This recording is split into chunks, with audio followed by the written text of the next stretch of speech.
son. Oh, man. What's going on, everybody? I am DJ Composition. And I'm his co-host, Just G, a.k.a. the youngest of my OGs. Oh, Lord. We are the Two Bright Guys. This is Raw and Uncut. And today, we have my brother, a Marine, an entrepreneur, and the future president of the United States, Isaac Barnes. What's up, bro? What's up, brother? Was that a good enough intro for That you? was a great intro. See? Didn't do you justice. You forgot to mention that I'm also a vegan. I didn't know you were a vegan. How long you been vegan? I've been vegan for 2 years, man. So It's a difficult journey. it is. I was a vegetarian for a while. I fell off, though. Oh, really? Yeah. It is a battle. It's like it takes a lot of discipline to make that transition. You know what I mean? But at the end of the day, it was the best choice for me. Well, you were a Marine. So how did you get to that point? Oh, that's a great question. So I watched a documentary, What the Hell? Yep. I seen about that. yeah. That was the tipping point, right? After watching that documentary, I was like, all right, I'm going to try this. It made it seem possible. Right. Right. Before that, I had thought about it, but I never actually tried it. Gotcha. And so I was like, I'm going to try this for 7 days. Mm-hmm. After trying it for 4 days, I felt so much better that I never went back. And you said it's been 2 years. It was June of 2017. Gotcha. Okay. So over 2 years. So you currently live in the DC area. Yep. Okay. So I know that a lot of people, they run into options, like lack of options when it comes to that lifestyle. Veganism. Yeah. So being in that area, was it easier for you to make that transition because were things readily available for you? So it literally is like the equivalent of moving to a foreign country where nobody speaks English. Like you literally have to relearn everything. Yeah. You know what I mean? Like I had to, all my favorite restaurants everywhere that I love to eat, I had to rethink the menus. Like I had to actually learn the menus and read the menus to identify what I could eat and what I couldn't eat. And the biggest change was explaining to everybody around me that's actually eating with me why I'm doing this. You know what I mean? Like that was the biggest difference. But finding food options in the DC area is a little bit easier. I would say the easiest place in the country though is California. They have so many options. Yeah, definitely. When we went out there not too long ago, and like everything was like vegan-ness, like it was just like everything out there. Yeah. So you're not excited about McRibs coming back? Not at all. Okay, That might not be meat. So that might. right. The McRib is coming back. No. Exactly. Not excited at all. I'm not excited. Popeye's chicken sandwich, that doesn't excite me either. Well, once you off of it for a while, you can. Because I was a pescatarian, so once you were off meat for a while, it's kind of easier to get away from it. But you're not doing no dairy, no. So the main tipping point for me was when I took an allergy test and found out I was allergic to dairy. I'm about to take one of those next week. Yeah, you should. I'm I scheduling recommend one of those next everybody week. take allergy tests. There's a thing online where you can go get an allergy test done, and all you have to do is send them hair samples. You don't even have to do a prick test anymore. That's outdated now. They have hair samples. They can take an inch of hair and analyze it enough to figure out what you're allergic to. So, over 600. Let me ask you this then. Clean hair. Where'd you get the hair from, man? Off my, so I do have hair on my legs still, and my beard. Okay. Gave him some beard hairs. It was A juvenile. bag of beard hairs. A bag of beard. 3 weeks later, I knew all my allergies. Okay. So you had to grow your beard out. Yep. And then you knew, okay. Basically. Oh man. That's what So it comes down to. we wanted to do this podcast because we wanted to give people a chance to kind of meet you, introduce people to you. So kind of start from the beginning, like where you from, and So it's a reintroduction, right? So allow me to reintroduce myself. Correct. Allow me to reintroduce myself. I'm originally from Grand Rapids, Michigan. Born and raised here. Yep. Grew up in the southeast side of Grand Rapids. I started my journey towards becoming who I am today after deciding to go to the Marine Corps. So I was literally having conversations with this guy right here. Yep. We were talking about going to the military. I ended up going to the Marine Corps in 2001. The day I decided to go, literally my entire family looked at me like I was crazy.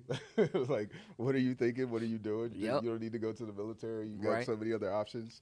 But I had did my homework. Like my father passed away the summer before.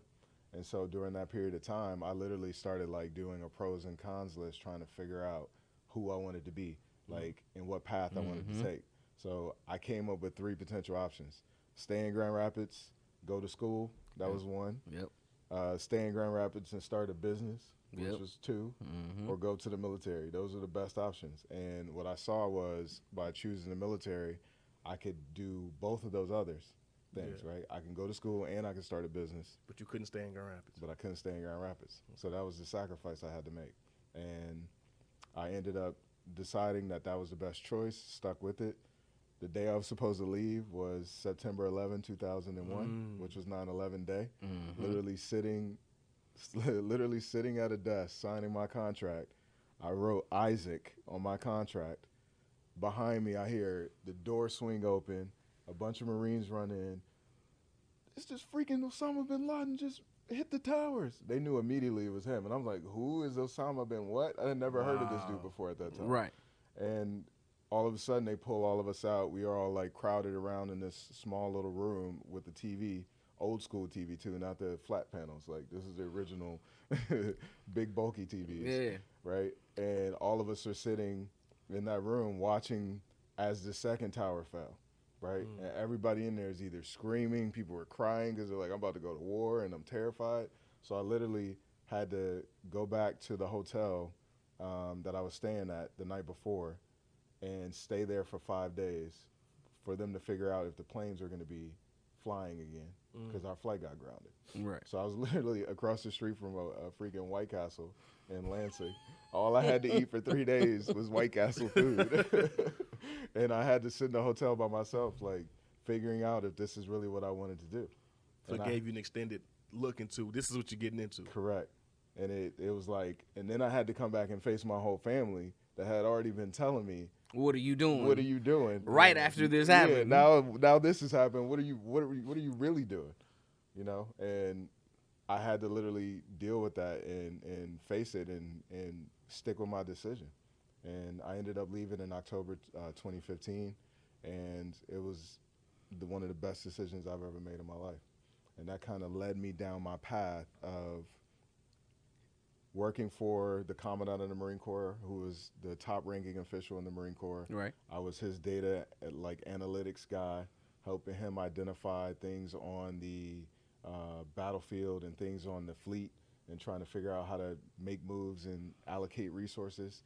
And then from there, I got introduced to people within the Pentagon, working for the Secretary of Defense. So I ended up working for him in his office, building software for their organization and also doing data analytics stuff. And then the company that I was working for at the time, I ended up figuring out I can work for these dudes and I can work for another company at the same time. So I was doing 2 gigs at the same time. Right. Right? 2 8-hour jobs. Wow. And one At of the same time. Yeah, at the same time. Like When? I was young. It was what it was. And the beauty of it was when I came out of the Marine Corps, they offered me my first position. They offered me 80K. And I was 22. So you did basic training. Yep. And then you had to do your service, right? Yep. And then Because you served for I served for 4 years. 4 years. Okay. Yeah. Yep. Were you deployed anywhere? So the position that I was in, because this is crazy, I know people won't believe it, I was non-deployable. I couldn't be deployed. That means he was too important to go anywhere. You're not going anywhere. Basically, that's what it And came down so, to. did you have a skill set of like technology or a background before you went to the Marines, or? Yeah, so me and this guy used to make music together. And that's where I got my... He made music? He made music. Get out of here. Right. He was, instead of being behind the scenes DJing, he was the guy actually creating the music. Okay. So we were working together. I was primarily producing majority of the time back then. And so back then, that's when computers were just getting into the music industry. People were using computers for everything. Yep. And I had to learn how to use a computer and use computer software and get it to do everything I wanted it to do to make music. And so from there, that's where I got really familiar with the computer. And I didn't know programming at all at that point. And when I went to the Marine Corps, they taught me. I learned in 3 months. So you learned everything you needed to know in your position in 3 months. Yep, So that's probably, so you learn what people learn usually in 4 years of college. basically. You learned in 3 months. Yep, How was that learning experience for you? intense. Well, I guess anything in the armed forces is going to be intense. Yeah, so. it was intense. I would say, like, they literally had us training from the moment we woke up to the moment we went to sleep for 3 months. That's the best way to explain it. Like, we would literally wake up, we would have to go like on a 6-mile run, and this was in the desert in California, so it wasn't like a fun run. This was this is an intense run, right? And then after that, we would go sit in a classroom. I don't know if you've ever tried to run 6 miles and then go sit down at your desk. It's hard to sit at a desk after sleeping Right. 6 hours. So it wasn't easy. It was literally painful. While you were in pain from the run, and you're having to sit there and learn something you never learned before, and something you knew nothing about. So, aside from the opportunities of getting away from Grand Rapids, exploring the world, learning some things about yourself, did you enjoy the Marine Corps? Oh, I had a great time. And I asked you that because when the contract was up, and I know a lot of vets, they have a decision, and some people have a tough time like making that decision whether they want to sign on for more. They dangle a bonus in your face sometimes. So was the outside opportunity the primary driving factor for you to say I'm done after 4, or was it like I've done my 4, I'm ready to move to the next chapter? So it was the latter. Before I went in, a part of that original planning that I did was, I'm going to do 4 years, I'm going to get out, I'm going to do music, and I'm going to start a business. Right. And then you got paid, though. You said you got 80 grand. Correct. After the 4 years is up. So you're like, there's no point in going back. Exactly. So I didn't have, that offer came to me because of the connections that I had made while I was still in the Marine Corps. Right. That's why that offer came to me. So I knew for a fact, once that came, it was like, all right, this is definitely what I'm going to do. Gotcha. You know what I mean? And it came probably 6 months before I actually got out. So, we're out of the Marine Corps. Yeah. We're 22, $80K a year, doing your job. Where are you at mentally? Like, that checklist of, I want to do music, I'm going to have a business. Like, where are you at? Like, are the lights on? Yeah. Are you turning that corner where it's like, okay, this is the next step that I need to take? So the first thing that I did was I started a production company with one of my boys. And we were making beats for people. Because that was your thing, right? Right. And that's what the whole plan was go get money so I can buy all the equipment that I want. So I went and bought, literally I spent, I think, $7,000 on equipment overnight. Yep. Literally had everything that I needed and just started making tracks. And I got to the point where I started making beats for the people that I knew, which were just people on bass at that time. So I started making, everybody wanted to be a rapper. Definitely. I think the whole world. Wait, so that doesn't change when you're in the armed forces? No, it doesn't. Okay. It's the exact same. they believe now I'm a Marine, I'm a better rapper. Because I actually have guns. Because I actually have guns. Right, and I shot them, right. Correct. Yeah. I'm shooting and I'm throwing grenades. Other people ain't running 6 miles. Exactly. With a backpack on. Rap about that. Exactly. And so everybody wanted to be rappers. So I literally became the producer for everybody. And that was my first gig. And I also, at the time, this was when CDs were still popular, and we were making CDs for people in the area. Like, we were the guys making mixtapes for people. Right. So I did mixtapes and I did beats. That's a good angle. If you were like the bass DJ / mixtape guy. Yep. And that's one of the things that I realized is that you start laughing. Real. I mean, no, because I did the same thing. Like, what's funny is that he was over there doing it, and mind you, it wasn't like we had a daily conversation, but I did the same thing. Doing the exact same I was thing. doing the same thing. Yeah, because it just made sense. It was like the logical progression, right? Right. And that's the one thing that I realized over time is about expanding your perspective, right? When your perspective is limited, you can only think of things within that perspective. Right. Do, right. There was many other opportunities that I could have pursued, but my brain can only think of. Correct. You develop tunnel vision when your perspective is narrow. We got love for it too. Yeah. That love kind of passion. Yeah, that passion. You had that drive for it. That's what you wanted to do. Correct. So I'm sorry, I didn't mean to cut you off. Go ahead. No, you're good. So after that period of time, like, I started seeing, like, okay, I was creating music for people, but literally the way I looked at it was like every single person I'm creating music for sucks. Like I knew none of them were gonna make it anywhere. So it kind of This took is your not love gonna for do it then, anything huh? for me. Exactly. Yep. Exactly. And also at this time, one of the things throughout this whole process was like an undertone throughout this whole process was this idea of me one day being a politician, right? So I saw for a fact that I needed to have certain skill sets in order for me to get down that path. Right. Yeah. But I was using all these other little things to get me to that place. And one of the things that I did and one of the decisions that I made at that time was, all right, all these artists suck. Yeah. And I can use my beats and I can make better songs than they're making on my beats. So Right. I'm just going to do that. So I Right. started doing that. Yep. And it was two benefits to it, right? One, I am making music and I'm doing something that I love, but I'm also becoming a better public speaker and I'm practicing speaking Yep. by doing it. It's funny how you sharpen your sword sometimes, right? Correct. So were you in California at this time, or you were in DC? I was in DC, the DC metro area. Okay. Yeah. I was in Quantico, Virginia, where the Quantico. FBI headquarters is. Okay. So now you're working there in Quantico in that area. How is your professional career moving on? At the same time, I was working in the Pentagon while I was doing all this other stuff. So I had resources coming in. It wasn't like I was. You wasn't a just starving artist. I wasn't a starving artist at all. At all. That wasn't my progression. And I was learning two businesses at the same time. I was learning the music industry, and I was also learning the government contracting space during the daytime, because that's what I was doing. When I left out of the Marine Corps, I became a contractor. Right. Okay. Right. What kind of contractor, if you're allowed to talk about it? Or? A defense contractor, so Okay. building software for the Secretary of Defense.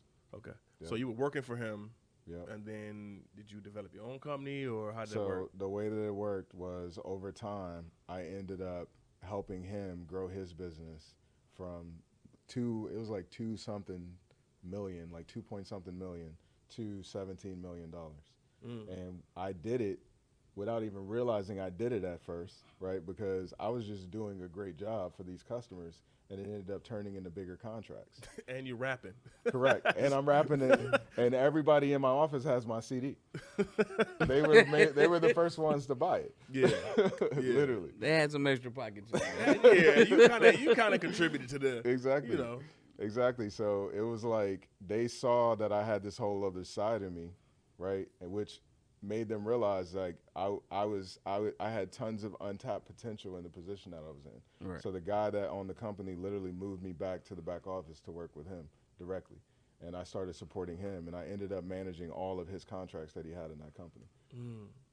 So then at that point, how was the transition from the music kind of like fading from the music and then going into the entrepreneurship where I'm running this kind of business? Like, what was that transition like? So I don't want to put him out there, but I have to put him out there. I'm not using any names, so nobody's going to know who I'm talking about. Right. But Michael Jackson. I walked into his office, and I had a conversation with him, and I asked him a simple question, like, why did you start this business, and how did you start this business?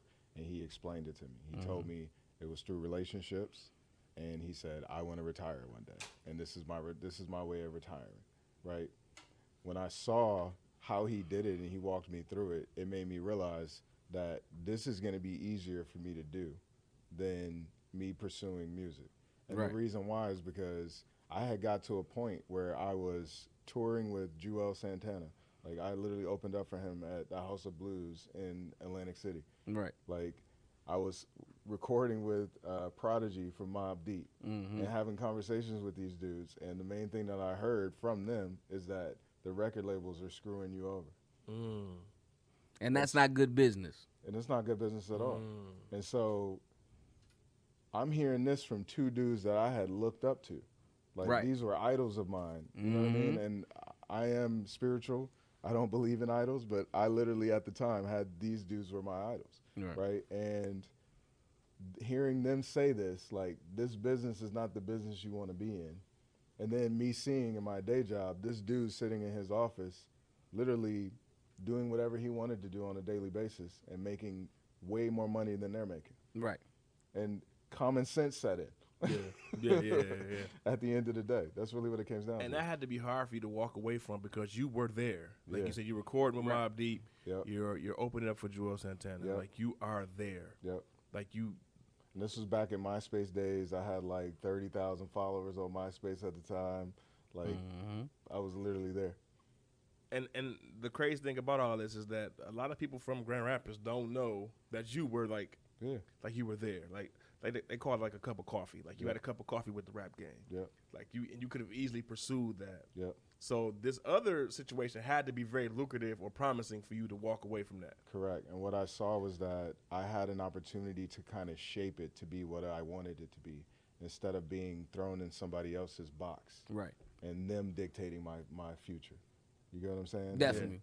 And Kanye West talks about on his album about the concept of slavery, like new slaves. Like I saw that concept like playing out in front of me, and I was like, I don't want to be a part of this. Right. And that's really what it came down to. And especially when you had the access to people doing other things and generating other kind of resources. And they had 100% freedom. And that freedom. That's really what it was about for me. It was about freedom. Because as soon as you get a taste of it, nothing is ever the same. You don't want to go back. And that's exactly what it was for me. It was a tough decision. I'm not going to sit here and act like it wasn't because it was something that I loved to do. For a long time. It was a part of you. Correct. And you knew. Like, you literally, like, you still doing music? And I'm like, no, I'm not. And most people had no idea why I stopped and what I stopped for. Right. Right? And this is what it was. Right. So, we're out of the music business. Yep. We're doing our thing. We're doing the business thing, creating resources for the eventual goal of freedom. Yep. What, in that space, what was your biggest challenge? The biggest challenge was fully understanding how that market worked, right? And understanding how business worked, right? I didn't have a business degree. I didn't go to business school. Right. I didn't go to Harvard. I didn't go to Yale. I had none of that. None of that pedigree. I was a Marine and a rapper and a software developer. I was those three things. But with those three things, correct, you made it work. Exactly. And it's a lot of people who had those other things and they didn't make it work. And they didn't make it work. Correct. So for me, it was like literally I had to go to school. And instead of, I don't learn by sitting in a classroom. That's not my preferred method. Unless it was software. Exactly. You learn the software. So you had a college level education and a college level training though. Correct. I did. Yeah. But even in that setting, the way that I worked was I was able to partner with one of the guys I was in the class with, right? The programming class with. He knew programming before he even got to the Marine Corps, right? So I spent all of my waking hours with him, absorbing his knowledge and his information. Right. Yeah. So not only was I getting education in class, I was getting educated by this guy as well, which he's still a good friend of mine, right? And so I know that about myself. That's the way I learn. That's the way I always learn. Right. So when I got into the business side, I started attaching myself to already successful people, right? So I literally did research to identify the most successful companies in my space, and I started emailing them and calling them and trying to set up meetings with them. Right. And I ended up setting up meetings. I contacted 100 people, and I ended up getting meetings with 13 of them. And these 13 dudes literally went out of their way to explain the game to me. And that's how I learned it. And so those dudes are still mentors of mine, and they're still friends of mine to this day. And that's stuff that college and any type of other formal education doesn't. They don't teach that. Correct. So you have to be an outgoing person for stuff like that. You do. So a lot of times you can go get a lot of college degrees, but if you don't network the right way, if you don't network in school or outside of school, then none of that would work. Yep. So that is a critical point of your story. Correct. Like you said, you were cold calling people. I was. Some people don't even want a job cold calling people. They don't want a job where they have to call people and try to get a sale or something. Yeah. Correct. You were cold calling people and setting up basically sales. Yeah. And the fear of no didn't stop you. And it wasn't even correct, and because I wasn't trying to sell them anything. I was literally approaching them from a student perspective, right? Like a mentor-mentee perspective. I want to learn how you did what you did. Right. What successful person doesn't want to talk about their story? Yeah. You know what I'm saying? And what successful person doesn't want to give back? Right. Yeah. And they saw it as a win-win from that perspective for them. Absolutely. And I knew that's how they saw it. And I'm looking back now, I'm sure the other 100 that I contacted just didn't contact me because they were too busy. Right. Yeah. Like realistically, successful people are busy. That's the main thing I want people to understand. Like people should understand that. Like my motto now is 13 tries for one person before you give up. And that's how I approach it. Literally everything. That's how I do business. Right? So I started that back then, and what happened was I ended up connecting with people, and they gave me the blueprint. They were like, "Oh, we joined these associations. We got these certifications. We started pursuing these types of customers. We started partnering with these types of people." Right? They told me all this. And then another thing that I did was I started a blog, right? This was back in like 2009. I started a blog called Gov Players. And the whole concept was I wanted to interview as many people in the government contracting space and publish the interviews online. It was like podcasting, but it was just blogs back then. Right. So I ended up interviewing probably like 25 of the government contracting experts in the industry through that. Right? And building relationships. And so not only did I get CEOs and presidents of companies' perspective, I also got the experts that these dudes are hiring's perspective. Right. All at once. And then I used all that information to build my own company. So you kind of, that, in a sense, you went to school. Correct. Like you went and you sought out the knowledge and the people, and you did it in a very inexpensive way. You were already working, you were already living in that area, in that field, and you took a good advantage of it. We were speaking off camera before about how people get a misconception that coming from Grand Rapids, you might get eaten alive in a bigger market. Yeah. But really, we were talking about when you come from a place like this, you thrive in bigger markets. I feel like it's the exact opposite. The exact opposite. When you have those resources. Correct. And it's because we have this like invisible set of weights and extra things on our shoulders and on our backs, right? There's an extra level of being deprived that happens in a smaller market, right? Yep. You don't have resources, you don't have connections, you don't have Nope. role models, and you don't have any of this. Yeah. So you become 10 times more scrappy and creative, Right. right? And the analogy that I use, and I don't want to necessarily say that Grand Rapids is like this, but this is an example. Just say it. This is an example, so Don't get butt hurt. Yeah, don't criticize me for it. But think about how prisoners act in a prison, Right. right? When you put a prisoner in a prison, they get crafty. They start making shanks out of spoons, like some stuff that you would never even think about if And you had the microwaves. resources. Yeah. If you had the spoons already, you're not thinking about How to make if them. you Yeah. How had to make knives it. already and you could go to the store and purchase a knife, you're not thinking about how to make it. Right. And that's what we in Grand Rapids have. That's one of our biggest strengths is that we don't have all these resources that a lot of the bigger markets have. So when we do get into these bigger markets, we're like piranhas. We're like sharks. Right. You know what I mean? And we just want to eat. We just want to eat all day. That's all we want to do. And nothing's going to stand in our way. We're Nope. going to eat. Not at all. And that's the beauty of what I experienced. Yeah. And I feel like also that's a subset inside of black people. Yeah. Because black people as a whole, we don't have some resources sometimes, or certain things don't go our way, or we get discriminated against. Correct. And then you're in Grand Rapids, so it's like a deeper, you know what I mean? Yeah. Like, so that's a great analogy, great way to put it. And off camera, we also talked about entitlement. Yeah. And I feel like a lot of times people will derail their own success due to entitlement. Yep. What are some examples that you've seen in the landscape of many different businesses where you've seen acts of entitlement kill everything that they had going? So I think my story and one of the things that I realized early on was that if I helped the owner of the company that I was working for be successful Right. and not ask for anything in return, Mm-hmm.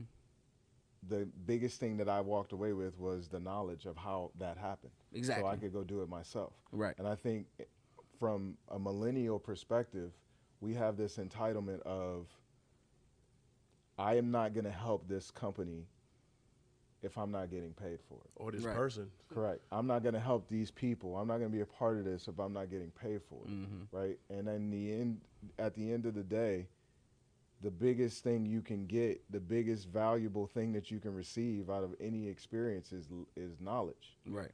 Right. Wisdom, knowledge, understanding. Yeah. Having those three things is more valuable than money, because with that you can make money. All day, every day. And I think that's the biggest issue with millennials and us, our generation and the generation after us, is we don't understand that by helping somebody else build their dream, you're actually still working towards yours. Right. And it's just a stepping stone. We've lost that concept of the stepping stone and being okay with where you are, the level you're on, and understanding that I have to do these actions to get me to this new level. Right. And I think that's the biggest thing that I've seen, especially in corporate America. There's this entitlement just in the younger generation, our generation and below, of I want to be a YouTube star. I want to be a rapper. I want to be a basketball player. I don't want to help you do this. Right. I want you to help me do what I want to do. And it's selfish. Right. And if you take that mindset out of it and focus on being selfless, figuring out ways you can help those around you, Right. they're going to do the same thing in return for you. Right. And that's how you get ahead. That's the game. Pay it forward, yeah. Yeah, that's the game. And I think And like you said, people will attach a dollar sign to something instead of realizing that it's a bigger picture and creating that relationship and that opportunity. correct. And like the guy that I helped grow his company, he didn't actually do anything for me directly. But what happened was, after he retired, the first opportunity that I got on my own, I partnered with his company to get it. Right. Right? And they were all in for it because I had already helped them so much. Right. And that would have never been possible if I didn't. You know what I mean? Like, that's just one example of it, but I can give you hundreds of examples throughout my career and throughout the careers of other successful people that have done the same thing. Right. It's always about, like, if you don't have the ability to pull yourself up, Right. you have to help push other people up so they pull you up with them. And if you Yeah. think about it from that perspective, it changes things. And I think that's one of the biggest issues in our generation and the generations after. So, just in our conversations over the years, we've talked about just mental health, mental toughness, Yeah. and getting through rough patches. Yep. What has been some of your anchors that like helped you get through some of these stressful moments that you had and just trying to get to that next level? What were some of the things that kind of help you stay grounded and stay on the course? So one of the biggest, like, after there's pre-Marine Corps and post-Marine Corps for me, Right. right? Post-Marine Corps, there's a situation that happened to me in boot camp. This was literally the first run we had to do in boot camp. It was 1.5 miles. I was like probably half a mile into it, and I felt like my lungs were about to burst, right? All of a sudden, to my right, one of my drill instructors comes up, and he's like, "Barnes, what's wrong with you?" I'm like, "I'm dying, sir. I'm dying, sir. I can't go anymore." He was like, "If you're not throwing up, if you're not passed out, and if you're not suffocating, you can keep going." And after he said that to me, I literally was like, he's right. This is all mental. Everything, yeah, is all And mental. I just took off running, and I finished it. I was in pain still, but it Right. was 1.5 miles. I had never run 1.5 miles in my life. But at the end of that, I realized I can keep going. No matter what's happening, I can keep going. Right. You know what I mean? And that type of narrative has been like a common thread throughout my life. Like, even before the Marine Corps, all the negative situations that I had been through, I Right. survived. Right. And I was still here to tell about it. And because I was still here to tell about it, it was the same concept. I can keep going, right? And so when I got to corporate America, it was easy. It was so easy because of, like, my wrist isn't being cut. I'm not But did you bleeding. die? I'm not suffocating. I'm not Right. drowning. Like, all these Right. situations that I've been through, none of this is happening. This is just somebody on the other side of the table that has an attitude. I could definitely live through this. You know what I mean? Got So you. having that mindset of you can keep going is what got me through it. Got you. So, we've survived the Marine Corps, Yep. survived show business Yeah. unscathed, Unscathed. Because a lot of people can't say that. Yeah. We've built other people up, built yourself up, and now we're at a point where you want to do more. And you want to jump into the world of politics. Because like you said earlier, it was something that was always in the back. Yep. But now you've built relationships, resources, and you feel like now is the time. Yep. Now, just in our radio show and other conversations, you've been a part of 2 administrations, Yep. helping out behind the scenes and stuff. Yep. Now you feel like it's time to throw your hat in the ring and make those changes and impact people's lives. Yeah.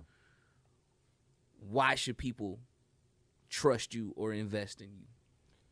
I think the biggest thing that I've learned, and the reason why I'm jumping into this, is because I see right now is a critical point in history, right? We are about to transition from the baby boomer generation, Yep. like I said before, Yep. to our generation being in power, Yep. right? And And they're fighting. They're are. they're They're fighting holding all on. they're fighting and clawing to the very end. correct, but it's inevitable. They've done their job, and they're still going to do their job. They're still going to be around. Like, they're not going anywhere anytime soon. Right. But I think one of the biggest things that hasn't happened yet is our generation hasn't woken up to the fact that we run this country right now. Right. And me being on the other side of, like, I know everybody always talks about the government this, the government did this. Right. Like, me being on the other side and being behind the scenes and actually seeing how all of it works, Uh-huh. I see now that we are the ones that are going to have to make the difference. We are the ones that are going to have to move this country forward. Right. And the time isn't 10 years from now. The It's time now. isn't 20 years from now. The time is now, right? And I feel I am in the position because of where I come from, because what I come from, Right. right? And because how I had to pull myself up from nothing Mm-hmm. to something, right? In multiple different capacities, Right. right? That I can awaken and empower our generation to believe that it's our time and to understand and see that it's our time to act. And that's why I'm doing this. And it's always, like I said, this has always been something, like I told you guys before in another conversation, this goes back to me watching Independence Day in 1990s, Right. whatever, 1995 or 96, whenever the movie came out, and me seeing the White House. Right. I said then to myself that I will be in the White House one day. And it took me 20 years to get there. Right. But You're there. Correct. Hey, can you kind of explain? You're not there from a political standpoint. You're there from a business standpoint. Yep. So after all of that, where we left off, I have worked with my partner to grow my company from just the 2 of us to 20-something people, right? So I have a team of people now, and I have resources now, and I have won some big contracts now, and I know the game now, right? And now the next step is to use those resources to actually make a difference and impact, right? And also use the information and knowledge that I've gained in navigating the federal space and being behind the scenes and understanding how it all works and learning how it all works to use it to my advantage and to our advantage to make things better for everyone, right? A lot of the misconception around the government, especially the federal government, is that they're lazy, they don't care, but that can be further from the truth. These people are working their butts off trying to present solutions and find solutions to problems, but they're hitting a cap because there's only so much knowledge that they have as individuals because most of them are baby boomers. They didn't grow up in the technology age like I spoke on before. And I feel our generation are the ones that are digital natives. And like you said on the radio show, we have been here through the times of no technology, really, right? We're the bridge. Correct. And we are the bridge, and we can bridge that gap between the past and the present and the future, right? So I feel we have to start standing up, and I want to be one of the ones, because there are going to be many others, it's not just going to be me, that brings this to the forefront and get our generation to start thinking about it from this perspective. Got you.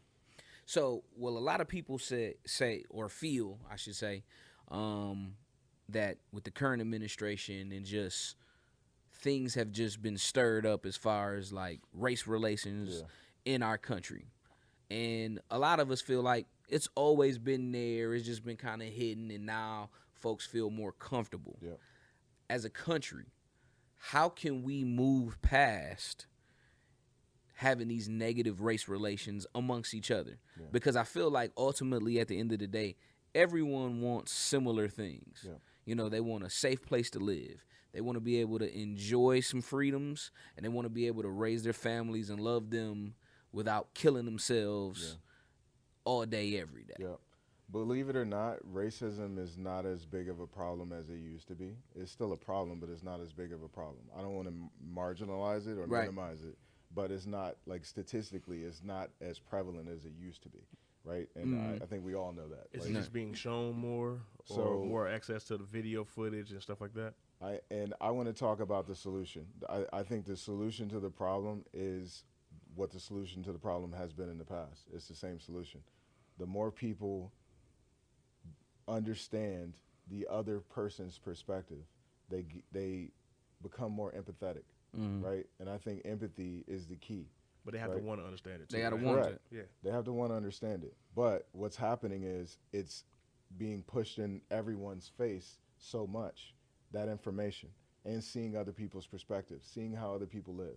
Like the concept, we look at it as a negative, but the concept of YouTube celebrities, the concept of influencers on Instagram, the concept of reality TV shows, the concept of hip hop, Floyd Mayweather, Kanye, all of these dudes being publicly known figures for years is improving race relations across the planet, right?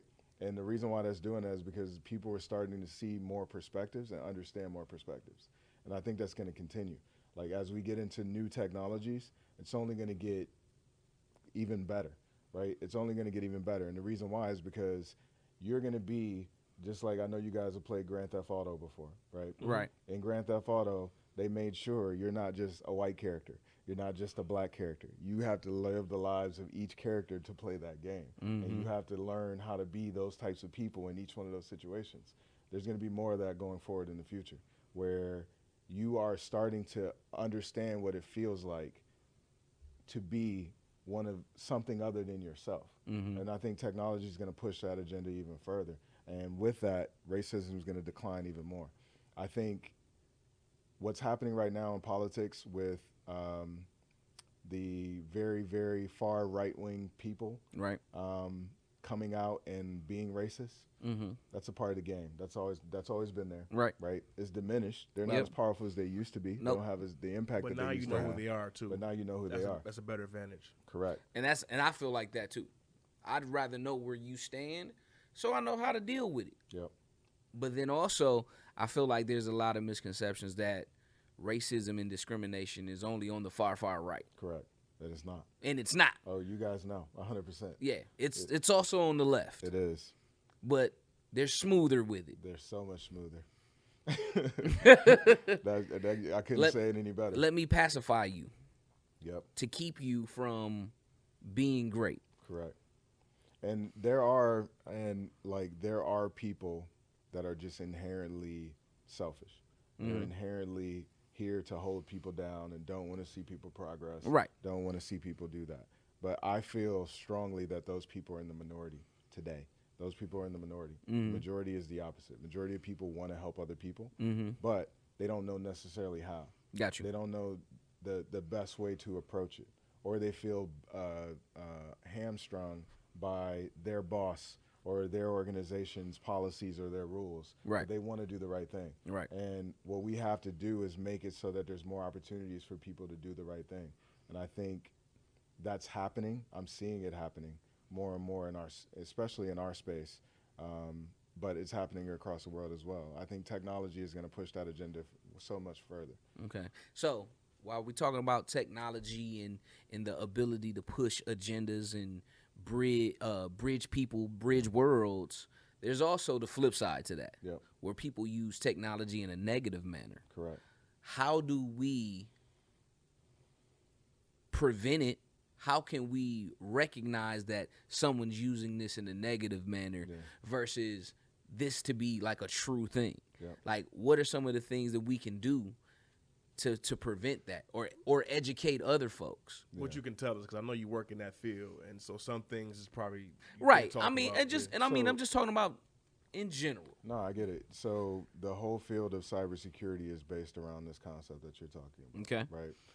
And the government right now is putting a lot of money towards cybersecurity because that is the new frontier of defense. Right. It's the new frontier of offense. Yeah. Right. From many different perspectives, because you're right. Somebody can literally, like we talked about this before, somebody can literally post a deep fake video of somebody online, and you watch it and you think that person is actually saying that. Now you're upset and you go burn down somebody's house down the street. Yeah. Right. Like, it's a real thing. Right. Right. How do we combat that? I think as time goes on, we're going to develop better technologies and better algorithms and better artificial intelligence that's going to allow us to police that a little bit better. Okay. But the main thing that I'm passionate about and I believe in is that we're going to have to modify and adjust our laws to accommodate for this. Okay. Right? But the people who are current lawmakers, how much do they even understand to be able to get to a point where they can do that? Right. And that's very interesting you say that, because I've watched 2 different interviews on this same topic. Yeah. On 2 different shows, whatever. And one was, they said the threat was the new 5G. Yeah. The people who are making it, our information can go through it, and they can monitor the information. And then 2, the other interview, which I won't say, they were talking about how people in our country are also using it to monitor us. Yeah. And instead of addressing that, they're making laws allowing them to. Yeah. So it's going to be very tricky to see how they, the people in charge, get a hold of the stuff abroad and the stuff at home. So the biggest thing that I see coming for our country is that our government is going to start becoming more transparent with the citizens in this country. And what I mean by that is exposing to them how much they really know. Right? Mm-hmm. We, on an individual level, are completely underestimating how much information they already have. Right. Yeah. And that many different actors already have on each individual person within this country. Right. Right? And I think privacy, and this is my personal stance, I think privacy, I understand why people see it as an important thing, but I honestly think it's dead. Yeah, I think privacy is dead. Your social security number is out there. Correct. Social security number, your identification number, ID, where you live, that stuff is easily, Yep. like, it's not a secret. But isn't So- privacy a form of freedom? It's been associated with freedom, but at the end of the day, It's it's over. already gone. Yeah. Right? Okay. And that's just my perspective on it. No, from what I know. definitely. Like, privacy is already gone, and I can give you some examples. Like, if you think about like the whole concept of DNA testing, Yeah. Right. We know for a fact, and you inherently know that your DNA is being used for other things, Right. other than the stuff they show you. Especially if you send it in for like DNA analysis or where you Correct. come from, they tell you if you submit your DNA to get a what are the places called, Ancestry.com, Yeah. Ancestry or whatever. They tell you we're going to keep this. You don't Yeah. know what your DNA is being used for. Yeah. When you give blood at the doctor and they test, they don't need a small sample to test it. Correct. And so with that information, they not only know your past, they also can predict your future, right? Because of patterns. Correct. So the more DNA they get, the more they know about each individual person, the more they can associate it with future potential illnesses. Mm-hmm. So they know at 60, you have a high risk of getting diabetes.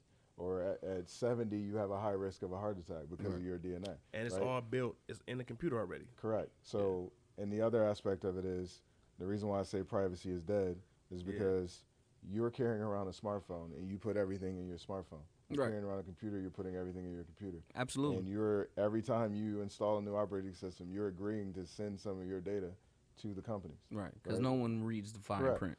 And if you read that fine print, you'll see you have given all your data to those companies, and they have your backups and they have everything, right? So for you to think that you actually have privacy from that perspective, the only thing you have privacy of is your physical space that you're in right now. They're not actually in the room with you. But they can see in that room. Yeah. Correct. They can And see Yeah. in that room. Correct. Everything else they already have. So that's my perspective on it. I think the key isn't to focus on how it can be used negatively.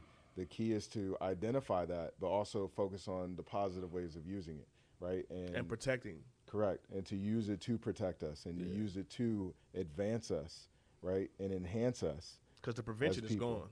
Correct. The Prevention- correct. That's already dead. Yeah, like the app that made everybody's face old and all that stuff. And they were saying, like, once you click that, you agree to your likeness and all this other stuff. And or like on Instagram, correct. Those pictures will never leave. And I think the issues, and like from the political space, we're focused on issues, right? And we're focused on a lot of these issues because they resonate with voters. Right. Not necessarily we want to protect voters in the future.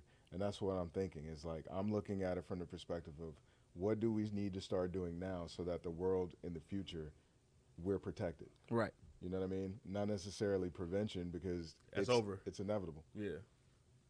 Gotcha. You can't prevent that what's already happened. Correct. And it's been happening for probably 20 years now. Exactly.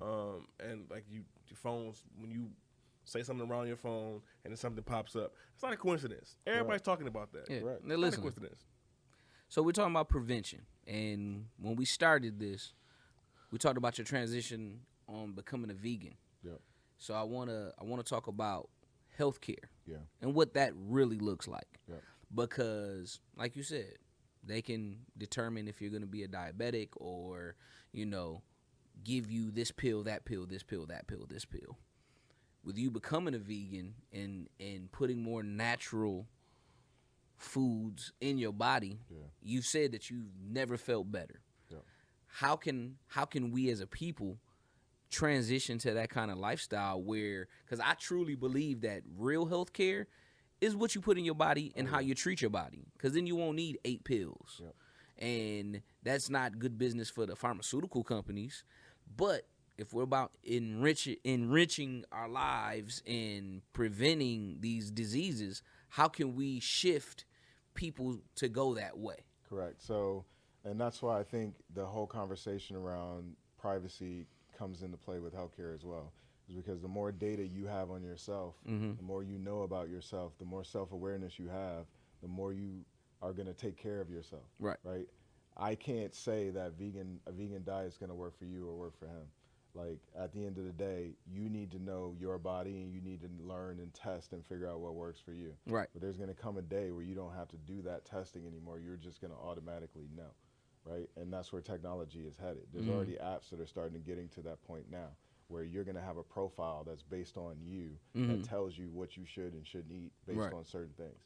The problem we're going to have then is how do we make sure that that data that you're being provided isn't being corrupted by the somebody companies that else are actually trying to sell it. Right. Right. And that's what's been happening.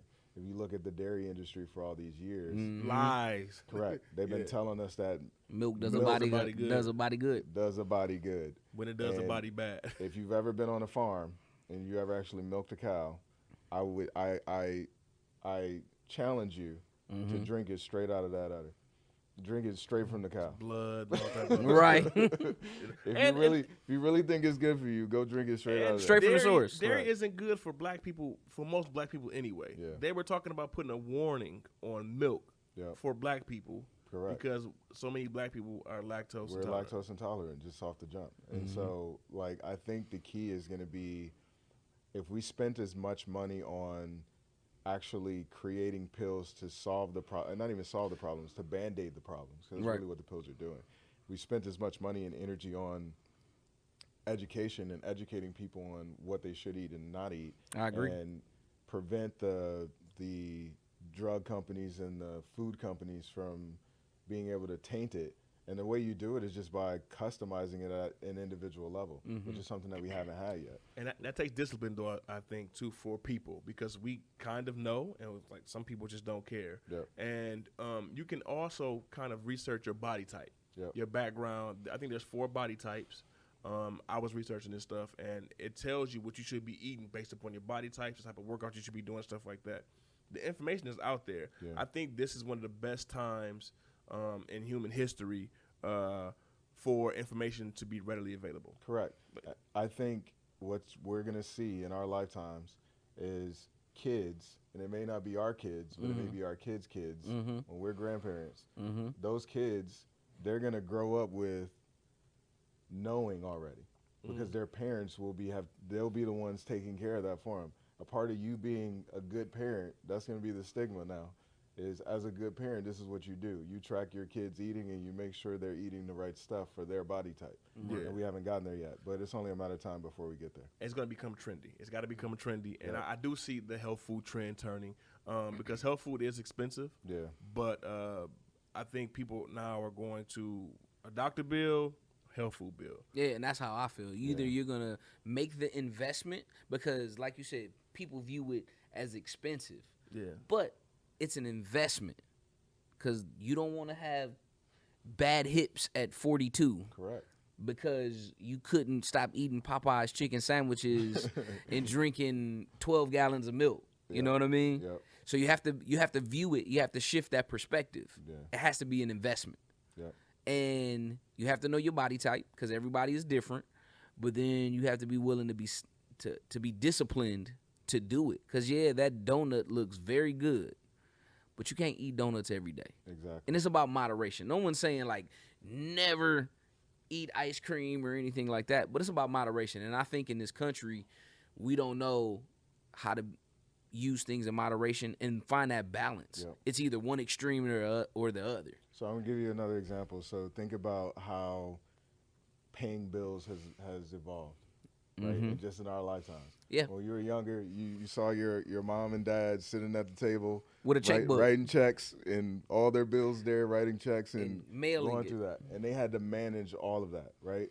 And right now, our diets and our eating habits are at that same level where it's on you to manage it all and figure it all out, right? There's going to come a day where there's like automatic bill pay, the same concept, but for eating. Automatic food. Yeah, you're going to have, these are the best options based on where you are that Right. you should eat today based on what you've eaten for the past 10 weeks. Right. Right now, you don't have that data. You're the one that have to manage all that, and that's why nobody's doing it. Right. It's because it's too hard. And I think it's a time thing, too. When you don't have time, we kind of get caught in a crunch. And you plan to eat healthy, Yeah. and then But I also think I think it goes back to the balance and execution because we make time for the things that we want to do. Yeah. see, I feel that phrase We a do. little, but no, We do. 'cause sometimes it creeps up on you. Sometimes Yeah. you get busy. Oh man, I didn't know, and then or things happen. So we perfect today. example because you were talking about things being more data driven and being available to you. Yeah. With the new iPhone, it breaks down how much time you spend on social media and everything else. Instagram does that. Right. It breaks it down. Yeah. And when you take a snapshot and look at it, you like, damn, like I didn't realize that I spent this much time on social media and what did I get out of it? Correct. But now you got to also realize that time is relative to the person. So my Instagram says I probably spend about maybe an hour and a half on it a day. And a lot of that is at work, scrolling while I'm waiting on an email or something like that too. But you're in a different space. Yeah. And you're using it as a tool. If we didn't have this, I wouldn't have social media at all. I would have one. I but wouldn't have it at all. But before the Bright Guy stuff, my Facebook was barren. Yeah. Like I wouldn't have it at all. My cousin was using it over in Israel when he was playing basketball. He would log into my Facebook and talk to people. I don't. But we also again. I like to say that too. Like I come from a multi-generational. When it comes to technology, no computers, no phones, until you progress to that. I can operate without technology. Yeah. I'll need maybe something to watch or something to fall asleep to, but I can read a book and go to sleep. Yeah. And I think technology is a developed addiction. In the future, I feel like there's going to be rehab for technology. Yep. Yeah. There will be. Yep. And it's going to be because it's going to be to the point where you're not unplugging. That's really where we're going. And you're right. There's going to be people. It's going to be implants. Correct. There's going to be people It's that already are that. like they need an escape from it, and there's going to be resorts where you just go But- and there's no electronics. Excuse me, but isn't that more what we need to focus on also is mental health? Yeah. That's a mental issue because it's been proven that getting likes on social media releases endorphins in your body. Yeah. Mm-hmm. It's the new, So people, it's the new crack cocaine. it's the new crack cocaine. Fame. That boy. Kanye interview, what Kanye say? Instagram got your chick. Yeah. And he was talking about that swipe. Like, that's the truth. Right. Like people really are, and they're lying about it. Like, I respect somebody who say, I need these likes. I'm trying to get my likes. If I don't get 200 likes, I'm deleting. Yeah. Right. Some people need that. But to lie about it, I think you're perpetuating the issue. The mental health problem and the mental health space that we have for attention is getting out of hand, Yeah. and that's what's going to make us be blind to the real stuff, your DNA being harvested and stuff like that, because you're not going to care. Correct. You're not going to care. And I think it's inevitable, bro. Like, honestly, I think what they're tapping into is human nature. Like, just like, and the reason why I said it's the new crack cocaine, because there was a lot of information out there telling you that crack was bad for you, but people were still doing it. Yeah. Right? And then they just moved on. Crack made a lot of people rich. It made a lot of people rich. And it broke a lot of black that's why I homes. said it's the new Right. crack. So somebody was buying it. That's why I said it's Flat the new out. crack. But like Jay-Z said, IG has selling made a drugs. lot of people rich. Yep. Facebook has made a lot of people rich. Absolutely. YouTube Like has made a lot Jay-Z of people said, rich. Yep. selling drugs is the same as using it. It's an addiction both ways. So providing that, and I worked at a drug rehab for a number of years, and I've had people who said, well, I smoke crack, it didn't do nothing for me. Yeah. But I get high off weed. So it's a lot of that stuff too is the placebo effect, and it's a mental thing. It is. And then it plays into the mental issues of people as well. Some people are functioning drug addicts. Yeah. Some people are functioning social media addicts. So it's all relative. We are just fortunate enough to be able to see this from a different spectrum. But we watching the zombies. We watch it. Right. We watch it every day. So with you being in this White House, you were in Obama's administration as well, working in the White House. Yep. What have you seen that's different? I think there's less of a focus across the board on social media, and if that's the area you want me to focus on specifically. I mean, well, just in general, but we were talking about social media and how the tools are being used. Yeah. And I think the Obama administration showed everybody how to use social media from a political perspective. Right. Like, they literally figured it They out. frontiers it. Yes, they pioneered it. And it was good timing too. Yeah. It was at its peak. Correct. Obama And was it's there, it's about capitalizing on what's available at the time. And I think that's what this administration has done as well. I don't criticize them, right? Because I see It is what it is. It is what it is. At the end of the day, they're in office. There's nothing you can do about it. Right. They're there. Our chance to do something about it has passed. Right. So I don't criticize them because that's a waste of my time and my energy. So the Got to use it wisely. Correct. The way that I look at it is they have figured out some things that the Obama administration couldn't figure out. or didn't want to use. Or didn't want to figure out. Yeah. Right? And the thing that I talked about before is from a diversity perspective, that was something that was a priority for the Obama campaign. For this administration, it's all about bringing in people and actually proving a point. That's really what it's about. It's about let's do whatever it takes to get results. That's what they're trying to do. And that's the biggest difference that I see. And if that's using social media, then they're going to use it. If that's going to another country and having conversations with somebody over there, that's doing it. If it's building a wall, that's what they feel like that's what the results they want to get, then that's what they're doing. It's more results driven. The Obama administration was more focused on opportunities and providing opportunities to as many people as possible. Right. So I'm almost certain you're gonna remember this because me and you had several conversations as kids, and there was one thing that we both kind of realized early was that the school system was broken. Yeah. And the thing that me and you sat up and said, we was like, you know what? We're going to open up a school. Yep. Because this ain't working. Yep. And it's not preparing anybody. It's not helping anybody. Yep. It's basically a waste of time. Yep. You have an opportunity to open doors tomorrow. What does that school look like? The primary thing that I would do is try to get a better understanding of each individual student so that you can do individualized education across the board. That's key for any.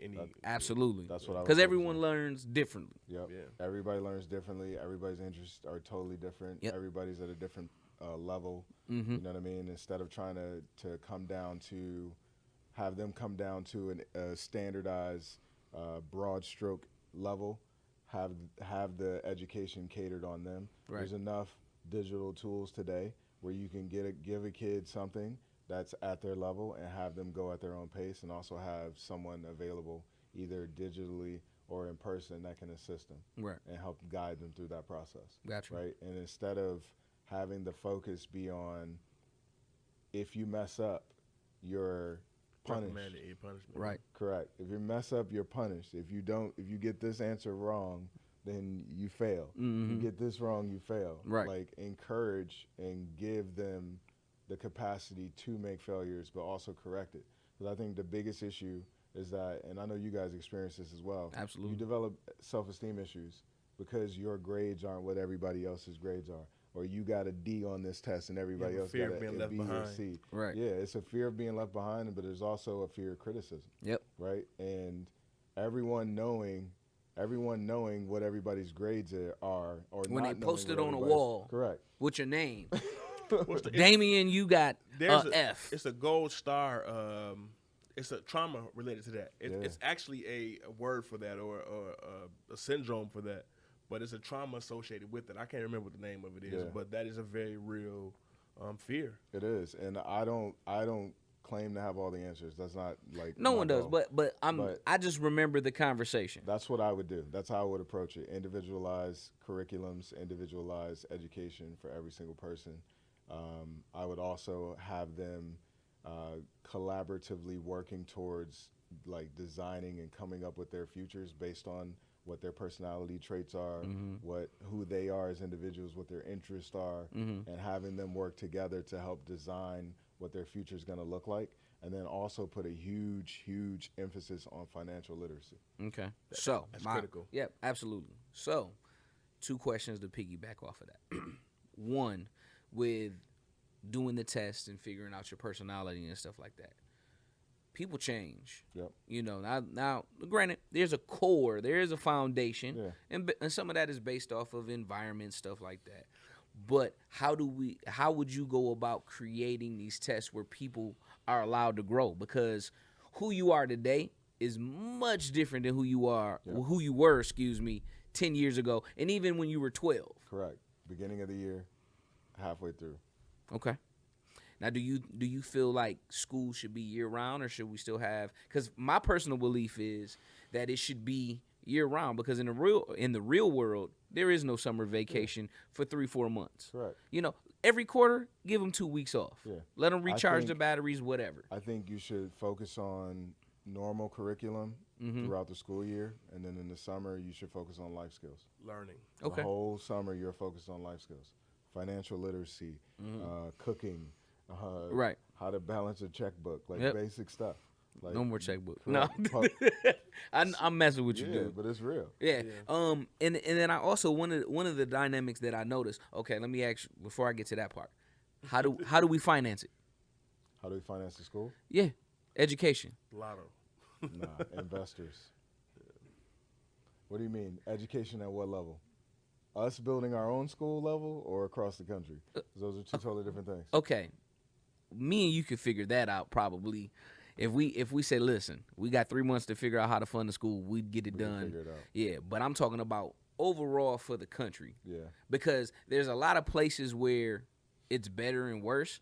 But if we want to overall get better as a country, bridge those gaps and start eliminating some of those tensions and fears that people have, we got to kind of make it great for everybody. Yeah. So how do we fund that? I think, honestly, I don't think it's going to be government funded. I think it's going to be private industry building tools that make it easier. Gotcha. Right? So think about the impact that Blackboard, just the technology of Blackboard has had on colleges across this country. Right. Make it more accessible. Correct. So I literally think technology is the silver bullet for a lot of things. And it's not necessarily only technology, because to implement any technology, you have to have the people element, you have to have the policy element, you have to have all these other things to get it to actually work. But I think that's where it's going to happen. Facebook, Instagram, Apple, Google, these things have changed the world. None of it was funded by the government. Right. Right? And none of it came through government organizations. Nope. Innovation doesn't happen in the federal space. Legislation happens in the federal space. Right. Regulation happens in the federal space, right? Let these guys come up with these solutions, which they're working on, and proliferate it across the country, and then figure out how to make sure that it's meeting these standards. The problem is our standards and our laws and our regulations are too rigid right now, and preventing that group of people from creating solutions outside of that box. We've worked so hard to create regulation around education that's forcing companies to build tools that fit that model, and they can't go outside that model. And it's outdated. Correct.